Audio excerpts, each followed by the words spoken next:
Dudubaya ashaye kunishambulia hata mimi. Akaongea maneno mengi ya shit juu yangu. Kwanza, kwa nini wamweke wa mwisho? Ni kwa nini wasimweke wa 30 wa 17? Kwa nini wamweke wa mwisho? Yaani yeye ndo alifunga show. Lakini pia kwa nini apande anayumba hivi? Unajua alikuwa anayumba hivi, anayumba. Na ukimsikia Babu Tale anakuambia wasanii wote waliambiwa hakuna kunywa mpaka ufanye show.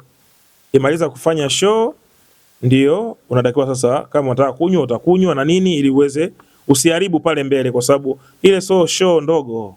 Ile ni show kubwa sana, ni show ambayo watu wanadharau tu, lakini hata Ulaya huko watu walikuwa wanaangalia. Uganda watu walikuwa wanaangalia, Burundi watu walikuwa wanaangalia, Uganda watu wanaangalia. Viongozi wa serikali walikuwa wanaangalia, viongozi wa dini. Unajua muziki wa zamani ulikuwa unapendwa sana. Hao wachungaji ambao leo ni wachungaji, zamani walikuwa wanaenda klabu, ndo hao wasanii wao. Wengine maaskofu, Jumanesha shabiki yake, mwingine kiongozi wa dini, kiongozi wa serikali, leo ni mbunge, ni waziri, lakini Mwana FA ndo alikuwa anasikiza nyimbo zake. Au sio bana? Asante kwa kuichagua QTV Tanzania.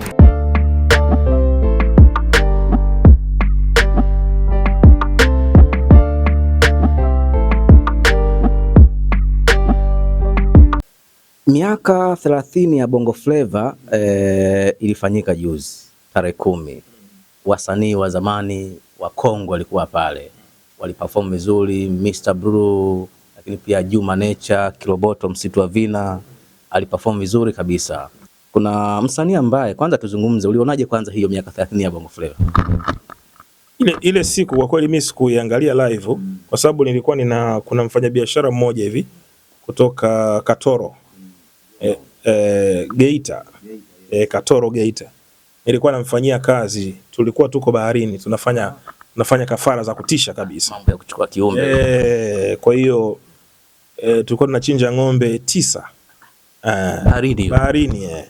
Kwa hiyo tulikuwa tuna kazi kubwa sana. Unajua ng'ombe 9 kuwapeleka baharini uanze kufanya hiyo kazi, kuna sehemu inabidi mchukue boti muende mpaka katikati ya bahari, yani vitu vya kutisha. Kwa hiyo I was busy, yani sikupata kabisa nafasi hata kuchungulia TV, sababu nilikuwa huko nafanya hiyo kazi. Sasa nilikuja kuangalia baadaye, sasa nilivyorudi siku ya pili yake, sasa ndo nikakaa pale na rafiki yangu Niki, tukaanza kuangalia mwanzo mpaka mwisho. Kwa hiyo niliangalia yote mwanzo mpaka mwisho, kila kitu nilikiona. Yes, yeah, ilikuwa nzuri, watu wamefanya vizuri, wamejitahidi. Unajua pia umri umeenda, wasanii wetu wale. Kwa hiyo pamoja na yote, lakini walijaribu kuonesha ule strong katika jukwaa, wakafanya kile ambacho walitakuwa wakifanya. Yani kimefanyika kile ambacho kilitakuwa kifanyike. Kwa tuna appreciate kwa hicho.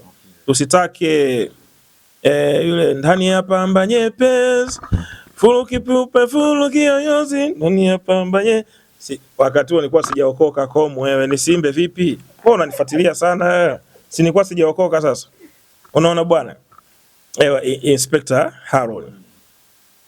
Unaona umri wake sasa hivi ulivyo, hawezi kuperform kama jinsi alivyokuwa kijana wakati huo. Kwa tuna appreciate kwa kile walichokifanya, kilikuwa ni kizuri sana. Yes. Mwanamuziki Dudubaya alizua gumzo kubwa sana siku ya hiyo miaka 30 ya Bongo Flava.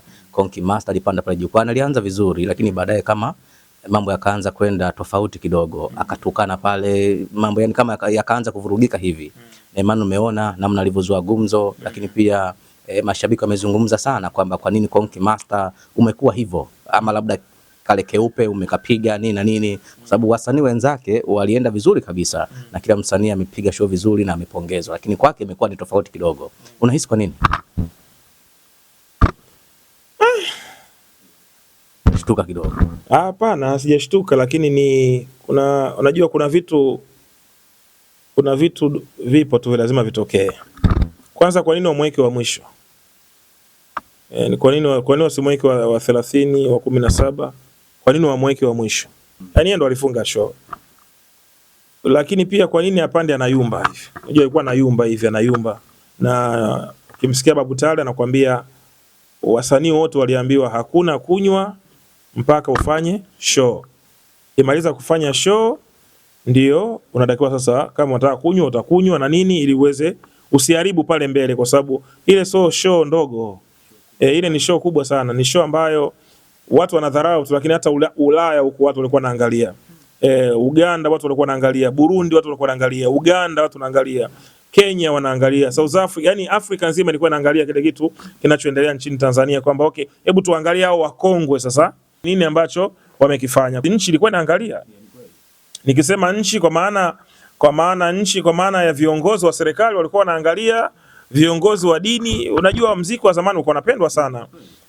Hao wachungaji ambao leo ni wachungaji, zamani walikuwa wanaenda klabu, ndo hao wasanii wao. Wengine maaskofu, Jumanesha shabiki yake, mwingine kiongozi wa dini, kiongozi wa serikali, leo ni mbunge, ni waziri, lakini Mwana FA ndo alikuwa anasikiza nyimbo zake. Kwa hiyo unakuta kwamba watu walikuwa wanaangalia, walitamani, wengine wameshindwa tu kwenda pale kutokana na wadhifa, majukumu ya kiserikali, majukumu ya kifamilia na kadhalika. Kwa hiyo waliona waweke nguvu yao kwenye TV waweze kuangalia nini kilichoendelea. Huenda sasa labda Dubai alitereza, labda maybe kunywa kabla ya kufanya show, ndo kikatokea kile ambacho kimeweza kutokea. Yes. Kwa hiyo asamewe tu kwa sababu ni mwanadamu, asamewe kama wanadamu wengine. Duniani tunajifunza, na mwisho kujifunza ni siku ambayo umefariki dunia. Pale ndo uweze kujifunza tena, lakini kama bado uko hai, bado unaweza ukaendelea kufanyaje? Unaweza ukaendelea kujifunza. Yes. Lakini amekuwa sio mara ya kwanza kufanya tukio kama hili.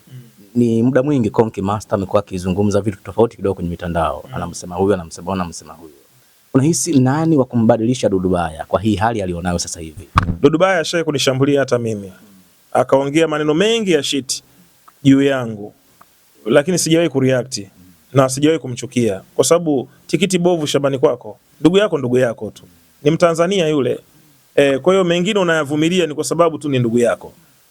Na ndugu yako akishakuwa ndugu yako, huwezi kumtupia mtu mwingine. Hatuwezi kumgeuza Dudu Baya awe Mkenya, ni Mtanzania yule.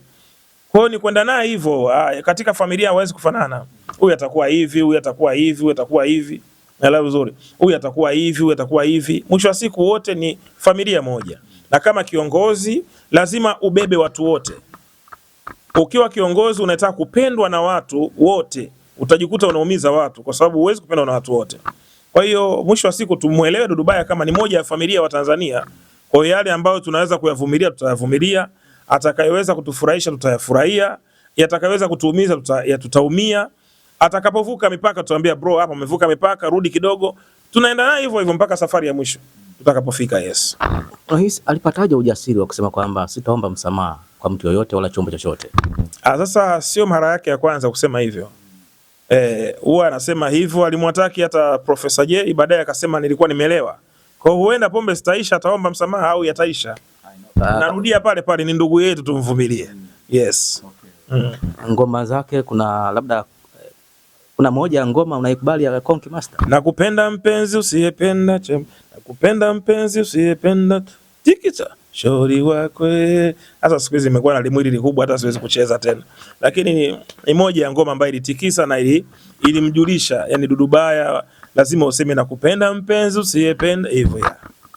Yes. Lakini kuna moja alikomenda kusema kwamba Chidi Benzi alikuwa ana hali mbaya sana tofauti na hii ya Dudu Baya. Lakini Chidi Benzi hajawahi kufanya vitu ambavyo Dudu Baya anavifanya. Unahisi kwa nini Dudu Baya kama anapitiliza hivi wakati Chidi Benzi ndio alikuwa na hali mbaya ndio kwa wanafanya vitu kama hivi? Kama jinsi ambavyo nimezungumza, ndugu mwandishi wa habari, watoto hawezi kufanana kwenye nyumba. Lakini pia mtu abadiliki siku moja. Lakini pia tabia mtu ni tabia ya mtu. Shetani hawezi kubadilika kuwa malaika. Kwa kama shetani ndugu yako lazima ukubali kama ni ndugu yako. Kama mtu ni mvuta bange na hawezi kuacha bange, huwezi kusema yule sio ndugu yangu sababu anavuta bange. No. Ni ndugu yako tu, lazima ukubali. Ni sawa sawa na serikali. Wako watu nchini hapo wanafanya vurugu. Unaona kila siku kila siku ujambazi, na serikali inamkamata, inamfunga, inamtoa. Sio kama haiwezi kumuua. Ni sekunde tu. Bwana huyu kazidi bwana. Hebu mlazeni. Analazwa sekunde tu. Lakini kwa sababu ni Mtanzania, sheria zinasemaje? Mchukueni, mpelekeni mahakamani, anapelekwa mahakamani, anapelekwa gerezani, anakaa gerezani miaka 5 anafungwa, anatoka tena, aendelea na ujambazi tena. Ujambazi wenyewe wakuu, anaua mtu tena, anakamatwa tena, anafungwa tena jela, anakaa. So ni Mtanzania, kwa lazima mwisho wa siku tuvumiliane katika hali zote, alafu mwisho wa siku mbele ya safari mtu anabadilika, alafu maisha yanakwenda tu. Yes, hakuna kisichobadilika. Lakini inavyoonekana yani anamuona kama kila mtu ni mbaya kwake. Sasa hiyo ni unajua ni mindset ya mtu. Ni mindset ya mtu, ni hali ya mtu. na hata kama ikitokea hayuko sawa kichwani, si ndugu yetu? Yani ni ndugu yetu. Mwisho wa siku Dudu Baya ni Mtanzania. Mwisho wa siku Dudu Baya ni ndugu yetu. Hakuna namna, yani hakuna namna. Kwa sababu wako watu wabaya zaidi ya Dudu Baya. Wako watu wanafanya vituko zaidi ya Dudu Baya. Wako watu wanafanya vihoja vizito katika taifa hili zaidi ya Dudu Baya. Kwa hiyo at least Dudu Baya sasa tukawa tuendelee kumvumilia, mwisho wa siku Mungu atamsaidia tu. Anasema kwamba hataki tena kushiriki kwenye matamasha yao ya miaka 30 kwenye hiyo mikoa. Akasema kwamba yeye atafanya show yeye kama yeye, hataki kabisa tena haya matamasha ya miaka 30. Mungu amsaidie azishe hiyo show. Tutaiangalia na tutamsupport. This is Wayvani V Vanny Boy. Shout out to PTV Ausobana. Asante kwa kuichagua PTV Tanzania. Kwa kwanza kutazama video zetu kwa kubonyeza subscribe button nyekundu hapo chini ya screen yako, kisha bonyeza alama ya kengele itakayojitokeza.